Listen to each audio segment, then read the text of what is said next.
Cartas sobre la mesa, vamos a vincularnos a la economía.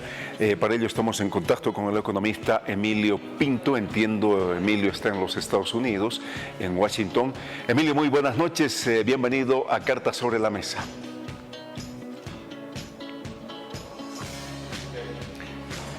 Tenemos algún problema con el audio, vamos a intentar, no sé si encendió su micrófono, Emilio. Buenas noches, Omar. Un saludo a todos los televidentes del canal universitario. Es un gusto estar esta noche contigo. A ver, Emilio, primero, ¿cómo se ve la economía desde fuera de nuestro país? Porque una cosa es lo que nosotros hablamos, vivimos, debatimos, analizamos, etcétera, etcétera, sobre la situación económica de nuestro país.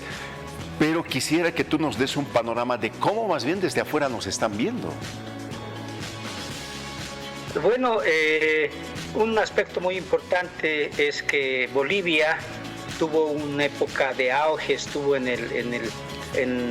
nivel internacional, sus indicadores macroeconómicos, era un ejemplo en cuanto a economía por el incremento de las reservas. No nos olvidemos que cuando entra el presidente Evo Morales, el Producto Interno Bruto estaba por el orden de los 8.000 millones de dólares, y cuando él deja el gobierno estaba por 40.000 millones de dólares, o sea, 5 veces se multiplicó el Producto Interno Bruto. Las reservas lo mismo, llegan hasta 15.000 millones de dólares. Todos esos indicadores muestran que durante esa gestión hubo un auge, un auge real, ¿no? Porque justamente él señalaba en muchos de sus discursos dónde estaban las reservas antes, cómo es que se quintuplicaron estas reservas y más todavía. Entonces, toda esa realidad fue que Bolivia sea un paradigma en cuanto a modelo económico. Todos los países se preguntaban cómo estaba. Pero ahora vemos que lo irónico es que con el actual presidente Acer Catacora, que fue el ministro de Economía y supuestamente el hacedor de ese milagro económico, todos los indicadores se han estancado, es más, han ido en decrecida.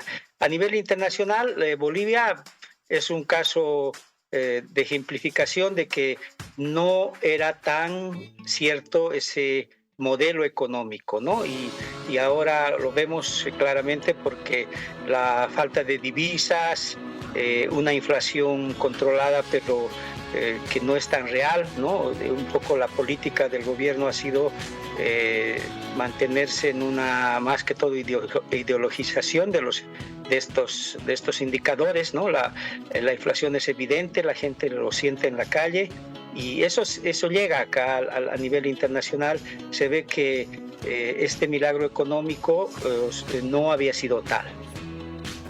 Uno de los aspectos que indiscutiblemente es importante entender es que aquí tal vez no le damos la importancia del caso, pero muchas de las calificadoras han bajado los niveles en los que estábamos. ¿En qué puede repercutir, Emilio, para nuestro país, en la economía de nuestro país, este tema? Bueno, este punto es muy importante porque no solamente se refiere al tema económico, ¿no? O sea, no solamente el tema de las divisas, el estancamiento de la economía, aunque estadísticamente parecería que no es así, es el aspecto jurídico, ¿no? Creo que el tema jurídico, la seguridad jurídica es uno de los puntos que ha hecho que a nivel internacional las calificadoras de riesgo vean que Bolivia no es un lugar seguro para invertir, ¿no? Porque está muy politizado. El gobierno es un eje, es un motor de la economía, porque Bolivia es un país con una economía a nivel regional pequeña, ¿no? No tiene influencia sobre otras economías, y la apuesta a los bonos internacionales vemos que no ha sido la mejor. Justo se hizo la colocación de bonos cuando el país tenía mucho dinero, cuando no necesitaba, y cuando sí lo necesitaba, la experiencia de la devolución de 300 millones al Fondo Monetario, que además tiene un costo haber hecho esa operación errada solo por un problema político. Entonces, el aspecto jurídico y los indicadores macroeconómicos en declive hacen pues que Bolivia no sea un escenario ideal para la inversión directa, sobre todo extranjera, y bueno, esto repercute en toda la economía porque nuestro país, reitero, no es un país que tenga una gran cantidad de recursos económicos, ¿no? Se lo está viendo ahora. Emilio, si tuvieras que hacer sugerencias, es decir, virajes que debería ser el modelo o la economía o los tomadores de decisiones, ¿qué decisiones sugerirías que se tomen? Bueno, un aspecto muy importante sería que se estimule a la actividad productiva, ¿no? Lamentablemente nuestro país tiene un gran sector informal, que es el subempleo, que el gobierno lo anota como empleo. Este subempleo que vive al día, etcétera, no recibe en determinado momento el crédito, por ejemplo, ¿no? El crédito no llega a los sectores que dinamizan la economía, porque si bien son sectores, por un lado, mayoritarios poblacionalmente, pero de pequeña escala, son los sectores que podrían dinamizar esta economía. El gobierno ha hablado mucho de la demanda interna. Los bonos sociales, Juancito Pinto, Renta de Dignidad, Juan Nazario de Padilla, han sido un elemento importante para estimular la demanda interna. Sin embargo, los aspectos ya de la autosostenibilidad de estas actividades productivas de los pequeños productores deberían recibir un crédito. Otro aspecto importante es el impositivo, ¿no? O sea, el sector formal, la persona que participa a nivel formal es sancionada, es muy difícil hacer empresa en Bolivia, ¿no? Y definitivamente el Estado ha demostrado no ser un buen administrador. Estamos viendo BOA, estamos viendo yacimientos, ¿no? Son empresas que contablemente pueden querer mostrar una situación estable, pero sabemos que no es así. BOA es una entidad totalmente subvencionada, además de tener un mercado cautivo, no tiene la capacidad de una buena administración. Entonces ese es otro tema. Yo creo que el sector, si el gobierno quiere apostar a empresas productivas, los directores, los gerentes de estas empresas tienen que ser personal profesional especializado, calificado, con experiencia en el sector. No pueden ser funcionarios públicos, no basta tener una profesión. El tema del litio es muy claro, ¿no?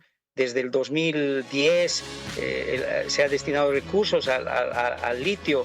En esa época $300 millones y no vemos ninguna respuesta. El gobierno sigue buscando inversionistas y pues es un sector estratégico, es un sector que otros países vecinos ya nos están llevando la delantera y por eso es que precisamente es porque se orienta mucho al funcionario público, ¿no? El manejo de estas entidades, y no puede ser. Las empresas públicas tienen que ser manejadas con profesionales, ¿no? Y otro aspecto importante sería que los sectores mediana y gran empresa reciban un estímulo en cuanto al tema impositivo. No sé, hay muchos mecanismos en el mundo. Cuando generan empleo en otros países no les cobran impuestos en su totalidad, se les exime, etcétera. Debería haber una sinergia entre lo público y privado. En Bolivia es el sector público el que tiene la mayor cantidad de recursos, pero es el sector privado el que puede hacerlo de manera eficiente, en base a una lógica obviamente de rentabilidad, de esfuerzo, el que puede ser un gran motor también de nuestra economía. Emilio, tengo 30 segundos exactamente. ¿Ves tienes una mirada más positiva o más negativa del futuro económico de nuestro país? Bueno, yo la verdad creo que siempre voy a desear que sea una mirada positiva, ¿no? Lo importante es que las autoridades, los empresarios también se junten, dialoguen y el gobierno deje de ser, de estar en campaña, si tú quieres, ¿no? Yo creo que el gobierno es tiempo de que sincere la economía, sea más honesto consigo mismo y motive a un desarrollo económico que va a favorecernos a todos. No nos olvidemos que somos 12 millones de habitantes. En Bolivia, a mi criterio, no debería haber pobreza, ¿no? Como existe. Deberíamos ser un país con tantos recursos naturales, deberíamos ser un país próspero y sí ejemplo para la región. Un abrazo a la distancia, Emilio. Muchísimas gracias por la amabilidad. Igualmente, Omar. Muy bien, muchísimas gracias.